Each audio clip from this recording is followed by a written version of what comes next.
والإسلام ديني ومحمدا رسول الله ويقيني أدنو إليه ساجدا بجبيني اقبل صلاتي وللصلاة.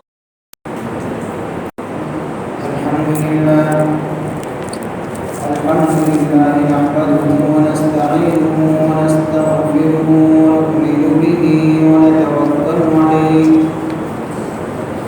ونعوذ بالله من شرور أنفسنا ومن سيئات أعمالنا من يهده الله فلا مضل له ومن يضلل فلا هادي له ونشهد أن لا إله إلا الله وحده لا شريك له ونشهد أن سيدنا وسندنا ومولانا محمدا عبده ورسوله صلى الله تعالى عليه وعلى آله وأصحابه أجمعين. أما بعد فأعوذ بالله من الشيطان الرجيم. بسم الله الرحمن الرحيم. إنا أعطيناك الكوثر فصل لربك وانحر إن شانئك هو الأبتر. صدق الله مولانا العظيم.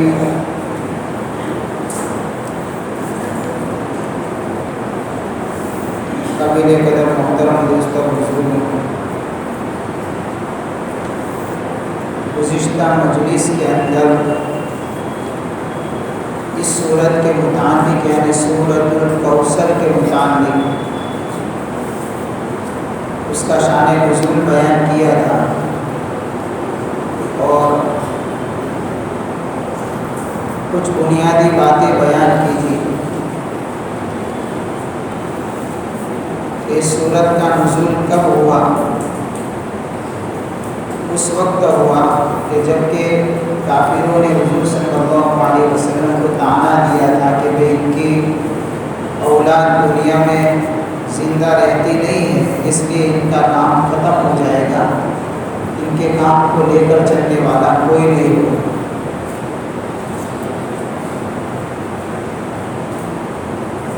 تو یہ ساری باتیں جو تھی تمہیدی باتیں اور شان نزول کے متعلق آپ کے سامنے میں نے گزشتہ مجلس میں رکھی تھی. اب اس کی پہلی آیت کے اندر اللہ فرماتے ہیں اِنَّا أَعْطَيْنَاكَ الْكَوْثَرَ. اِنَّا أَعْطَيْنَاكَ، بے شک ہم نے آپ کو عطا کی، عطا فرمائی، الکوثر، کوثر. میں نے بتایا تھا اس کی اگلی مجلس کے اندر کہ کوثر کا ایک معنی وضع کوثر بھی لوگ کرتے ہیں، لیکن زیادہ تر مفسرین نے اس کو بہت سارے معنوں میں لیا ہے اور اس کا معنی بیان فرماتے ہیں کہ کوثر یعنی بہت ساری بھلائیاں، وہ بھلائیاں جو خاص آپ علیہ السلام کو اللہ نے عطا فرمائی. اس خیر کثیر کے اندر پھر بہت سارے امور آتے ہیں جس کو مفسرین نے اس خیر کثیر کے ماتحت میں الگ الگ باتوں کو بیان فرمایا ہے. میں نے گزشتہ مجلس میں یہ روایت بھی آپ کے سامنے رکھی تھی کہ ہم نے آپ کو کوثر یعنی خیر کثیر عطا فرمائی. اس سے مراد ایک تو حوض کوثر ہے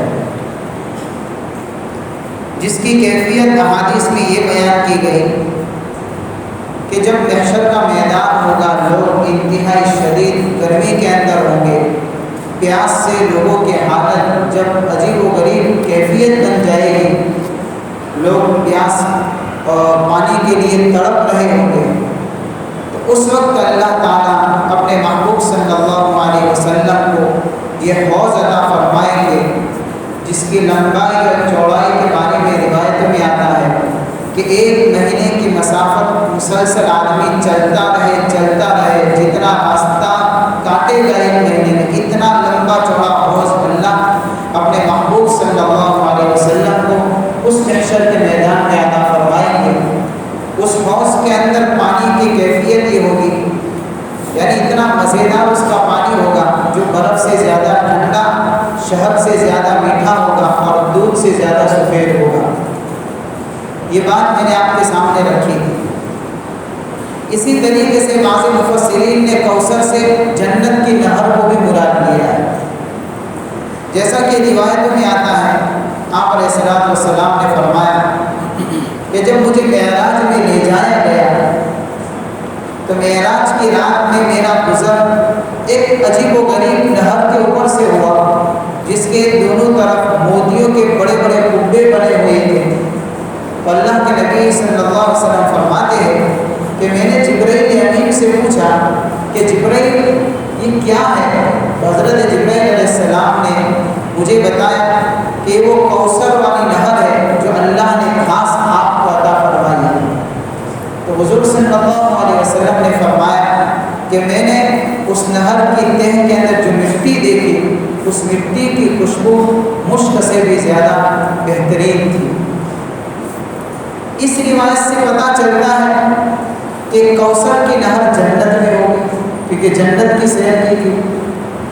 اور اس کے اوپر والی جو روایت میں نے آپ کے سامنے بیان کی، اس سے پتہ چلتا ہے کہ یہ محشر کے میدان میں ہوگا۔ لہذا ان دونوں روایتوں کو جمع کر کے علماء نے یہ بات بتائی ہے کہ اصل نہر جنت کی ہوگی، وہاں سے کوثر کی نہر بہے گی اور محشر کے میدان کے اندر جو حوض بنا ہوگا تو جنت سے بہتا ہوا ایک مزیدار پانی اس حوض کے اندر محشر کے میدان میں جمع کیا جائے گا۔ اس لیے حوض کوثر سے مراد میدان محشر کے اندر وہ حوض ہے، اس کو بھی کہتے ہیں، اور جنت سے بہنے والی نہر جو ہے اس کو بھی حوض کوثر، یعنی کہ نہر جنت کو بھی کوثر کہتے ہیں۔ یہ بھی خیر کثیر کے ماتحت میں ہی بات آتی ہے، اس لیے کہ جو اللہ نے حضور کو بہت ساری بھلائی عطا فرمائی ہے، اس میں سے ایک بھلائی یہ بھی ہے جو خاص حضور صلی اللہ علیہ وسلم کو یعنی کہ نوازا گیا اس سے۔ حضرت شاہ ولی اللہ محدث دہلوی رحمۃ اللہ علیہ نے ایک بات لکھی ہے کہ کوثر کے معنی خیر کثیر، لہذا اس کے اندر اللہ کا کلام اور قرآن بھی داخل ہے جو اللہ تعالیٰ نے اپنے محبوب صلی اللہ علیہ وسلم کو عطا فرمایا۔ یہ بھی خیر کثیر کے اندر بات آتی ہے، اس لیے کہ اللہ کے قرآن کے اندر اللہ نے اپنے کلام کے اندر حکمت اور نصیحت کی باتوں کو بیان فرمایا ہے، اور قرآن یہ کہتا ہے وَمَن يُؤْتَ الْحِكْمَةَ فَقَدْ أُوتِيَ خَيْرًا كَثِيرًا، جس کو بھی اللہ تعالیٰ حکمت کا علم دے دے، اس کا مطلب یہ ہے کہ اللہ نے اس کو بہت ساری بلائیوں سے نواز دیا۔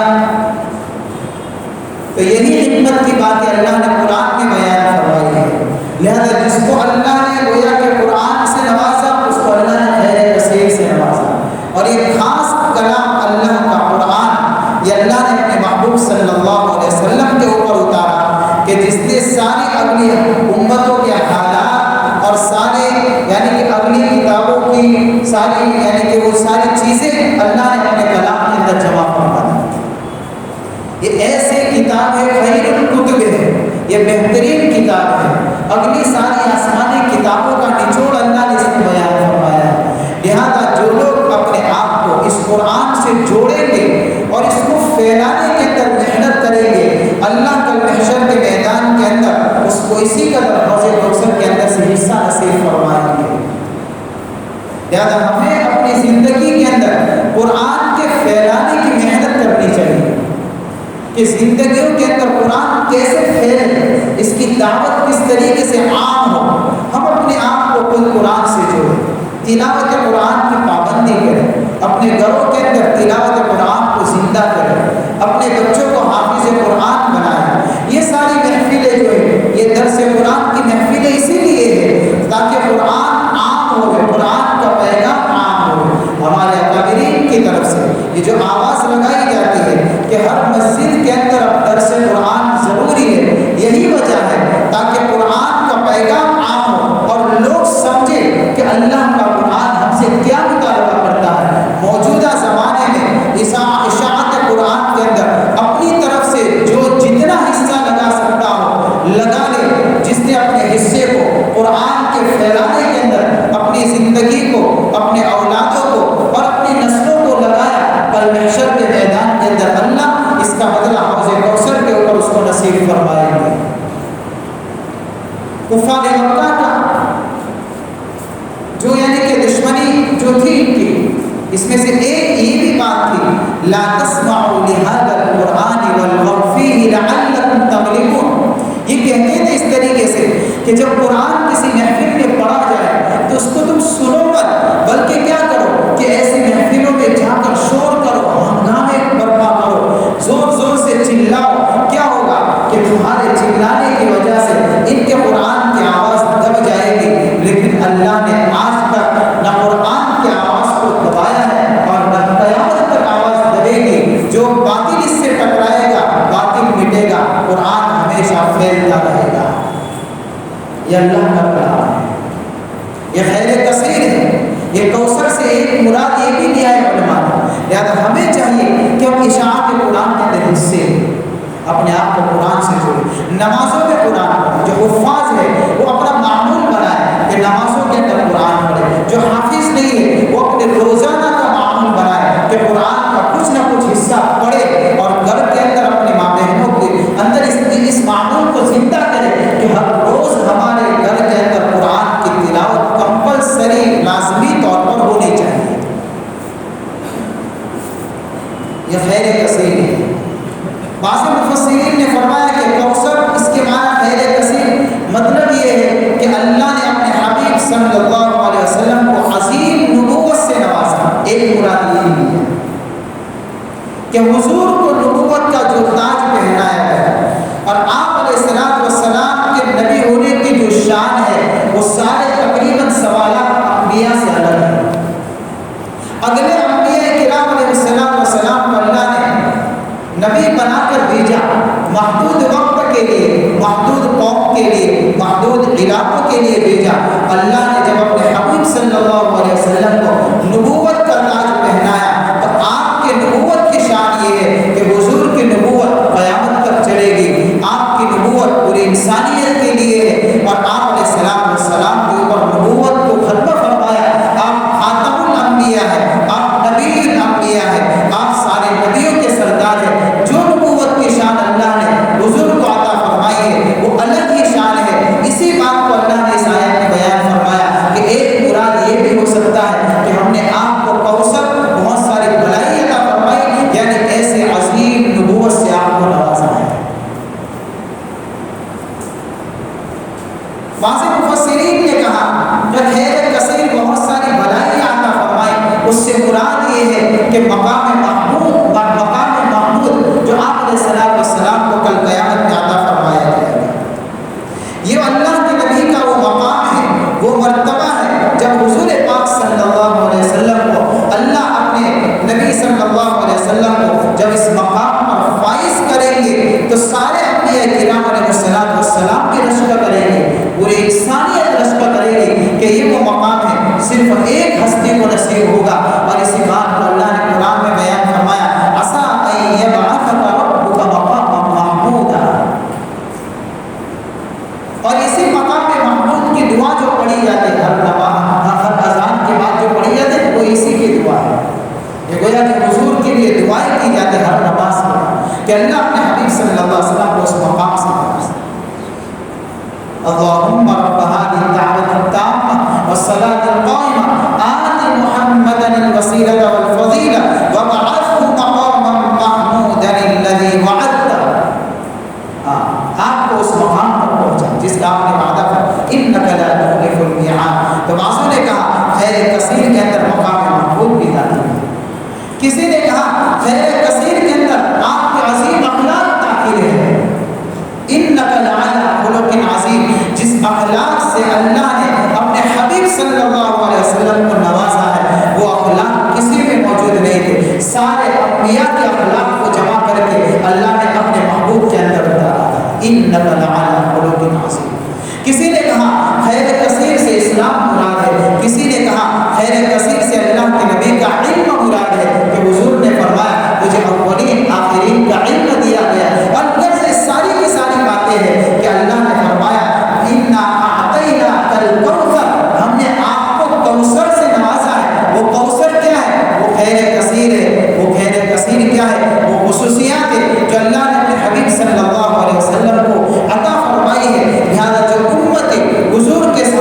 جڑنا چاہتا ہے اس کو چاہیے کہ اللہ کے نبی کے طریقوں کو زندہ کرے، اللہ کے نبی کے طریقوں کو اپنی زندگی کے اندر لائے، تو اللہ تعالیٰ اس کو بھی حضور پاک صلی اللہ علیہ وسلم کے مبارک ہاتھوں یہ ساری یعنی کہ کامیابی اس کو نظر آئے گی، اور اس کو بھی نہر جنت کا پانی نصیب ہوگا جس کو حوض کوثر سے اللہ نے اس آیت میں بیان فرمایا ہے۔ لہٰذا اللہ اپنے حبیب صلی اللہ علیہ وسلم کو تسلی دے رہے ہیں اور یہ فرما رہے ہیں، یہ آیت کو ارشاد فرما کر اے میرے محبوب صلی اللہ علیہ وسلم، یہ لوگ کہتے ہیں آپ کا نام زندہ نہیں رہے گا، آپ کا نام لینے والا کوئی نہیں رہے گا، ارے آپ کا نام کا حال تو یہ ہوگا کہ صرف دنیا میں نہیں آخرت میں بھی آپ کے نام کے چرچے ہوں گے، ہم آپ کے نام کو اسی طریقے سے زندہ کریں گے۔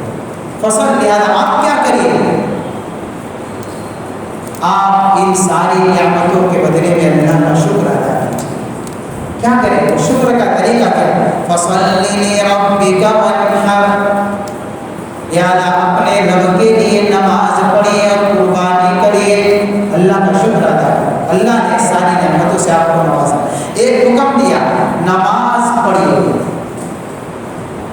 جتنی بھی عبادتیں ہیں ان عبادتوں کی ساری بنیاد کو ہے تو نماز ہے۔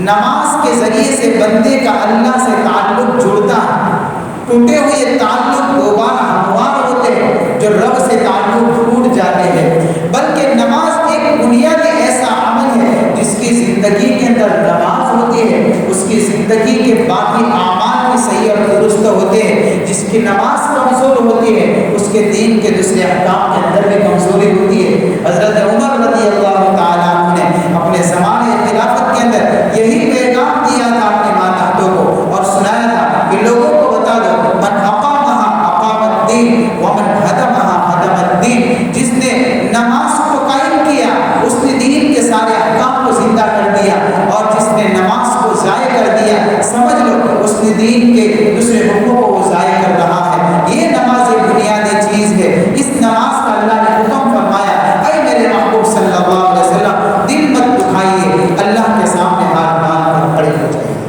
ایک کام یہ کریے کہ پیغام سنایا نماز، یار ہم کو بھی چاہیے میرے بھائی اپنی زندگیوں کے اندر نماز کو زندہ کریں۔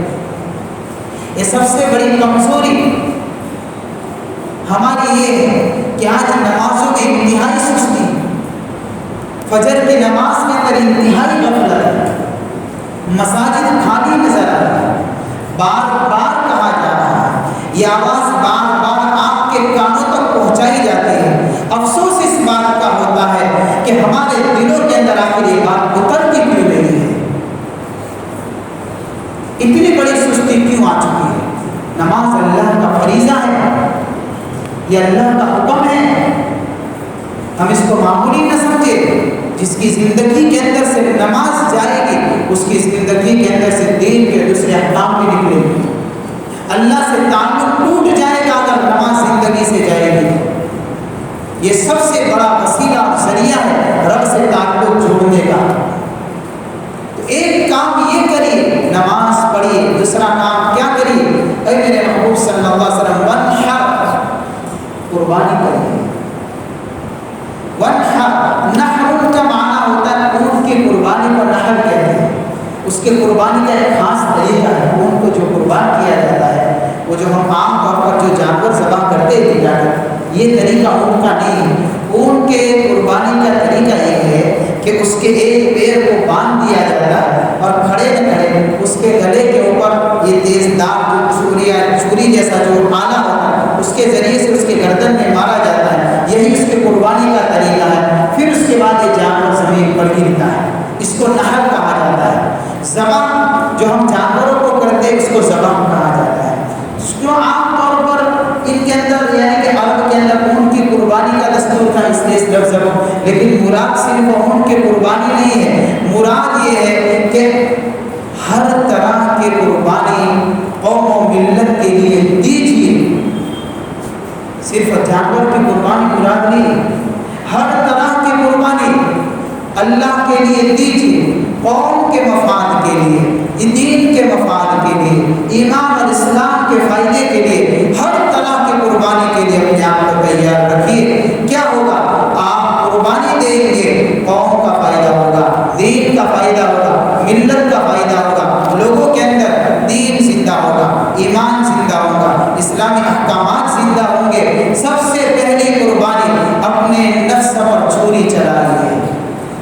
ابتدا یہاں سے کیجیے. جیسے جانور کے گلے پر چھری پھرائی جاتی ہے، اسی طریقے سے نفس پر بھی چھری پھرانا یہ ضروری ہے. جو اپنے نفس پر چھری پھرائے گا، اپنی خواہشات کو دین کے نام پر قربان کرے گا، وہ قوم اور ملت کے لیے وہ قربانی دینا اس کے لیے آسان ہوگا. اس لیے یہ دو کام کریے میرے محبوب صلی اللہ علیہ وسلم. اللہ کا حکم مانیے، جسمانی عبادت نماز کو پابندی کے ساتھ میں پڑھیے، اور مالی عبادت، جانی عبادت قربانی کے لیے اپنے آپ کو تیار رکھیے. یہ دو بڑے اہم پیغام ہیں. اس کے اندر دو سبق ہیں. ایک سبق یہ ہے فصلی لربک، آپ اپنے رب کے لیے نماز پڑھیے اور اپنے رب کے لیے قربانی کیجیے. تو لربک سے پتہ چلتا ہے ہمارے ہر نیک عمل کے اندر اخلاص ضروری ہے. اپنے رب کے لیے یہ لفظ بتا رہا ہے ہر عمل کے بنیاد اللہ کے دربار کے اندر وہ عمل اسی وقت تک پہنچے گا، مقبول ہوگا جب اس عمل کے اندر اخلاص ہوگا. اس لیے کہ بغیر اخلاص کے عمل کی مثال ایسی ہے جس طریقے سے بغیر جان کے جسم پڑا ہو، لاش. اس ناش کی اور اس لاش کی کوئی قیمت نہیں ہوتی. یہ تو بے جان ہے، اس کا کیا فائدہ؟ لوگ کہیں گے کہ اس کو دفنا، ورنہ اس کی بدبو سے لوگوں کو تکلیف ہوگی. اپنے گھر کے اندر بھی نہیں رکھیں گے. بیٹے اگر ہوں گے تو اپنے باپ کی ناش کو بھی وہاں سامنے رکھنا پسند نہیں کریں گے، اس لیے کہ اس کا کوئی فائدہ نہیں ہے. اسی طریقے سے جس عمل کے اندر اخلاص نہیں ہوتا وہ عمل مردہ لاش کی طرح ہوتا ہے، جس کی رب کے دربار میں کوئی قیمت نہیں ہوتی. اس لیے اللہ تعالیٰ نے اعمال کے اندر کوانٹٹی نہیں مانگی کہ جتنا ہو سکے اتنے عمل کر کے لاؤ. کیفیت مانگی ہے، کمیت نہیں مانگی، تعداد نہیں مانگی، بلکہ عمل کو کوالٹی والا بنا، یہ مانگا ہے. اس لیے قرآن کہتا ہے لِيَبْلُوَكُمْ أَيُّكُمْ أَحْسَنُ عَمَلًا. اس لیے کہ اللہ تعالیٰ تمہارا امتحان لینا چاہتے ہیں کہ تم میں سے کون اچھا عمل کر کے لاتا ہے. لِيَبْلُوَكُمْ أَيُّكُمْ أَحْسَنُ عَمَلًا. اکثر عمل نہیں کہا، احسن عمل کا میننگ الگ ہوتا ہے اور اکثر عمل کا میننگ الگ ہوتا ہے. اکثر کے معنی ہوتا ہے کون زیادہ عمل کر کے لاتا ہے، احسن کے معنی ہوتا ہے کون اچھا عمل کر کے لاتا ہے. اللہ جو ہے وہ اس یعنی کہ کیفیت کو دیکھتے ہیں. رب کے دربار کے اندر تعداد نہیں دیکھی جاتی. لہذا کوئی بندہ ہے وہ 1 روپیہ صدقہ کرتا ہے لیکن رب کو راضی کرنے کے لیے صدقہ کرتا ہے. کسی کو پتا ہے، بس اس کے دل کے اندر ایک اللہ جانتا ہے، اس کے دل کا حال جانتا ہے. اس نے 1 روپیہ صدقہ کیا. ایک آدمی 1 لاکھ روپے کا جانور ذبح کرتا ہے لیکن یہ سوچ کر کرتا ہے لوگ مجھے امیر کہیں گے، مجھے بڑا آدمی کہیں گے، مجھے کیا کیا ہے کہ وہ کہیں گے، میرا نام ہوگا. اس کا 1 لاکھ روپیہ کوئی قیمت کا نہیں ہے اس غریب کے 1 روپیہ صدقے کے مقابلے میں. اس کا یہ 1 روپیہ لاکھ روپیے سے بڑھ جائے گا. یہ عمل کو کس نے وزندار بنا دیا؟ یہ اخلاص نے اس 1 روپیے کے اندر اتنا وزن پیدا کر دیا. اسی لیے کہ حدیث کے اندر وہ روایت ہم نے بار بار سنی ہے کہ ہم کتنا بھی صدقہ کر دیں لیکن صحابہ کے عمل کے مقابلے میں ان کے گھوڑے میں لگی یا ان کے گھوڑے کے نیچے لگی جو دھول ہوتی ہے اس تک بھی ہمارے عمل نہیں پہنچ سکتے. صحابہ کا یہ عمل اتنا وزنی کیوں بن گیا؟ صحابہ کے اندر یہ اخلاص تھا، یہ حسن تھا ان کے عمل کے اندر، یہ خوبصورتی تھی. اس لیے اللہ نے فصلی لربک کہہ کر اشارہ کر دیا. اپنے ہر عمل کے اندر اخلاص ضروری ہے. عبداللہ بن مبارک رحمۃ اللہ علیہ فرماتے ہیں ان لوگوں کو کہہ دیجئے جو لوگ اپنے عمل کے اندر اخلاص نہیں رکھتے، کیا کہیں کہ ان کو کہو کہ خامخواہ اپنے آپ کو مت تھکاؤ، تمہارے تھکنے سے کوئی فائدہ نہیں ہے. تمہارے عمل کی مثال تو ایسی ہے جیسے ایک آدمی سفر کے لیے نکلا اور اپنے توشے دان کے اندر توشہ نہیں رکھا بلکہ اس نے اپنے توشے دان کے اندر ریت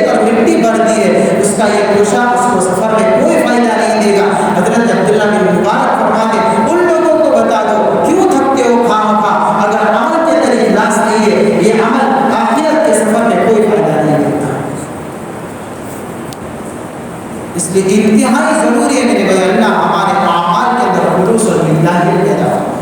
ایک بات یہ سمجھ میں آ گئی۔ دوسری بات، نعمت کے ملنے پر جس طریقے سے زبانی شکر ہے، فصل لربک وانحر، نماز پڑھ کر بھی شکریہ ادا کیجیے، عملی شکر بھی ضروری ہے۔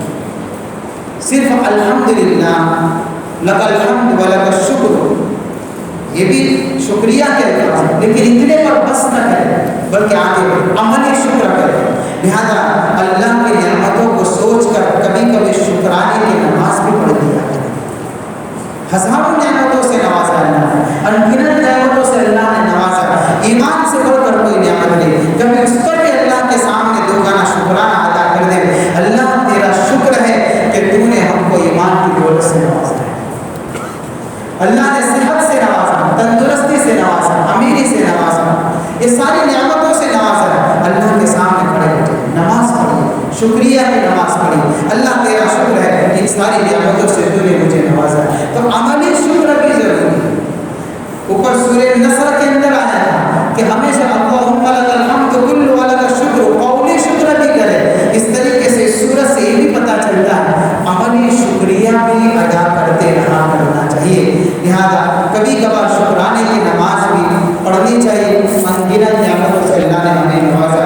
یہ دو سبق کے جو اشارے سے پتہ چلتے ہیں، وَصَلِّ لِرَبِّكَ وَانْحَرْ۔ آگے اللہ آیت نمبر 3 میں ارشاد فرماتے إِنَّ شَانِئَكَ هُوَ الْأَبْتَرُ، بے شک آپ کا دشمن ہی ابتر ہے۔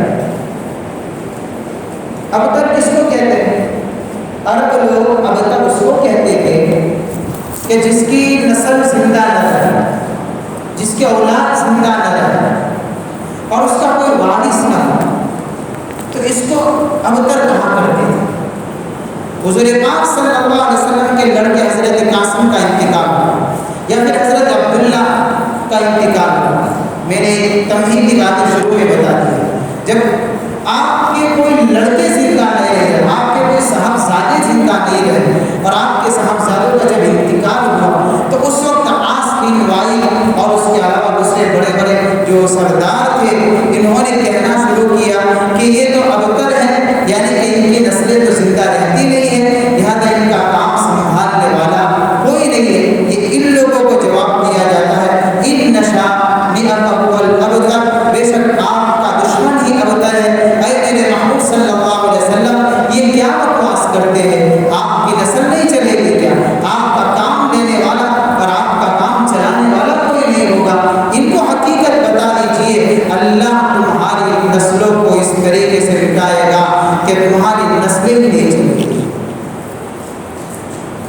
آپ کی نسل تو چلے گی میرے محبوب، آپ کی نسل کو اللہ چلائے گا، ان کی نسل نہیں چلے گی، اللہ ان کی نسلوں کو مٹا کے رکھے گا۔ اب ذرا دیکھیں، اللہ نے حضور صلی اللہ علیہ وسلم کو دو طرح کی نسلیں عطا فرمائی، ایک روحانی نسل بھی اللہ کے نبی کی اور ایک جسمانی نسل بھی۔ اللہ کے نبی کی روحانی اولاد بھی ہے، جس نے نبی کا کلمہ پڑھا اور نبی کی روحانی اولاد میں سے، اور جسمانی نسل بھی ہے۔ جسمانی نسل اللہ نے بیٹوں سے نہیں چلایا تو کیا بات ہے، اللہ نے حضور صلی اللہ علیہ وسلم کی بیٹیوں سے حضور کی نسل کو اس طریقے سے چلایا کہ کوئی ملک شاید ایسا ہوگا جہاں پر سید اور سادات گھرانے وسا کرتے ہیں۔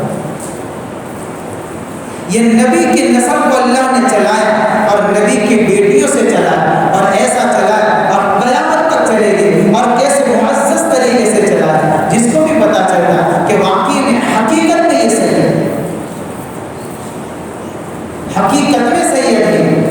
لوگ ان کی عزت کرتے ہیں، ان کا احترام کرتے ہیں، ہمیں حکم ہے ان کے سامنے ادب سے ان کے احترام کے ساتھ، کیونکہ معمولی لوگ نہیں ہیں، یہ نبی کے اولاد ہیں، ان کی عزتیں کریں گے، اللہ ہمارے ایمان کی دین کی حفاظت فرمائیں گے۔ یہ ہمارا ایمانی جز ہے، نبی کے اولادوں کی عزت کرنا اور نبی کی نسل کے سامنے، یعنی کہ آپ کے اولاد کے سامنے عزت اور احترام کے ساتھ کھڑے رہنا۔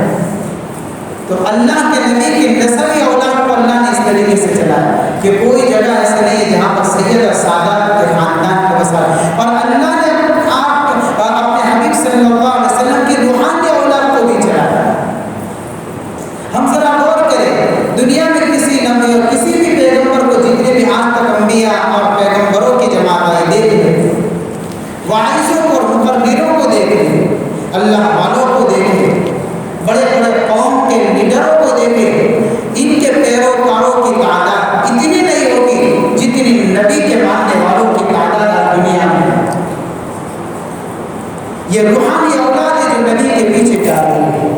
اور دنیا کے کونے کونے کے اندر اللہ نے اپنے حبیب صلی اللہ علیہ وسلم کے نام کو زندہ کر دیا، اپنے نام کے ساتھ میں جوڑ دیا۔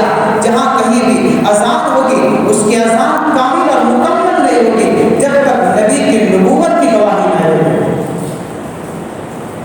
اشہد ان محمد رسول اللہ نہیں بولے گا، اس کی اذان ناقص اور ادھوری رہے گی۔ اور علماء نے تو یہاں تک لکھا ہے روئے زمین کے اوپر کوئی منٹ کوئی سیکنڈ ایسا خالی نہیں ہے کہ جہاں پر اللہ تعالیٰ اذان کے ذریعے سے نبی کی نبوت کا اعلان نہ کرواتا ہو۔ ابھی بھی یہ وقت ہے کہ اس وقت پر دنیا کے کسی بھی کونے میں کہیں فجر کی اذان ہو رہی ہے، کہیں ظہر کی ہو رہی ہے، کہیں عصر کی ہو رہی ہے، کہیں مغرب کی ہو رہی ہے، کہیں عشاء کی ہو رہی ہے۔ یہ نبی کی روحانی اولادیں ہیں، روئے زمین کے اوپر چپے چپے کے اوپر ہر منٹ ہر سیکنڈ کے اوپر اذان کی آوازیں اور صدائیں گونجتی رہتی ہیں۔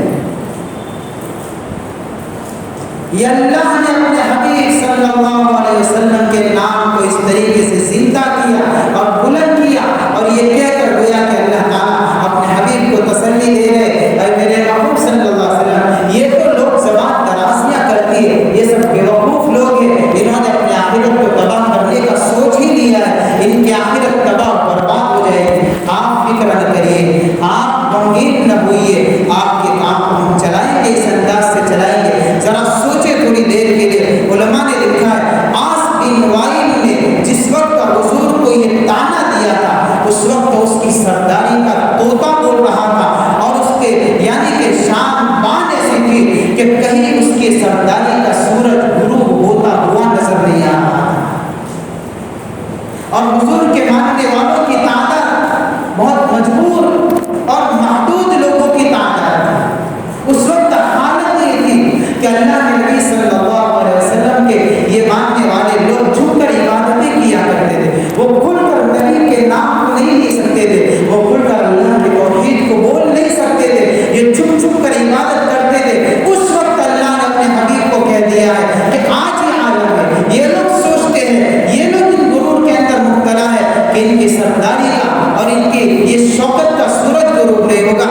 اے محبوب، ایک وقت آئے گا کہ ہم اس طریقے سے ان کے سورج کو غروب کریں گے کہ پھر قیامت تک کبھی غروب نہیں ہوگا، اور آپ کا سورج اس انداز سے چمکے گا کہ قیامت تک کیا، قیامت کے بعد محشر کے میدان کے اندر بھی آپ کا سورج چمکتا رہے گا۔